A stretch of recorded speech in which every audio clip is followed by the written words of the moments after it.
Словами не описать красоты, что я видел сегодня во дворе дома.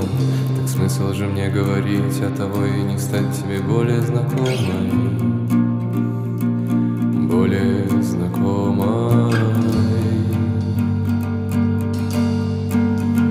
Я любовь эту буду теплить и вынашивать так, чтоб она разрослась во мне дерево, чтобы кончики пальцев стали ею окрашены.